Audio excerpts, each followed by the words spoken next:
Onadan bola tug'ilganida ona qornida birinchi popovina orqali oziqlanib yotgan bo'ladi. O'pka bunaqa ishlab nafas olmayotgan bo'ladi. Bola tug'ilib chiqishi bilan birinchi "nga" degan yig'lash uning uchun eng muhim vazifani bajaradi, o'pka ishlab ketishi uchun. "Nga" deb baqirib yig'ladim, o'pka shup ochiladi, xuddi ishmagan sharmda qilib to'ladi havoga, bo'ldi, o'sha ishlab ketadi.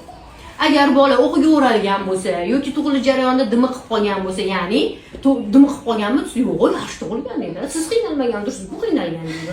Uni qiynalganini sezmaysiz, o'zingiz bilan ovora bo'lgansiz, ham to'g'ri.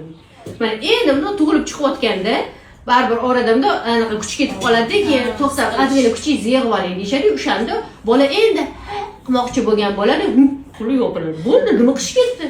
Uni ona hattan bilib o'tiribdi, o'zini dardi bilan ovora. Tushundinglar? O'shaning uchun bolalarda juda ham ko'p rodovoy travma imенно o'pkaniki. O'sha shunaqa bo'lganda endi tug'ilib chiqmoqchi bo'lib qilib tiqildimi nafasi, boshi ham eziladi. Chunki o'sha joyda unda turib qoladi. Boshda ezilish bo'ladi. Uni boshini ham ishlash kerak bo'ladi. Ani tug'rug'i qiyin bo'lganlarda-yu, ularda вообще yo'q. Tushundinglar?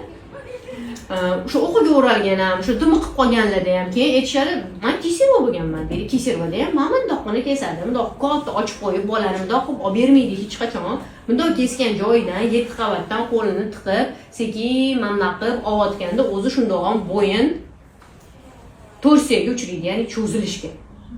Mana bitta cho'zilib, qiyshuv cho'zilishga uchraydi baribir. Va boshlarimiz xiryash bo'ladi, hali qotmagan bo'ladi, suyi bo'lmaydi. O'sha ham bundoq qilib olayotganda tortib chiqarguncha ancha eziladi.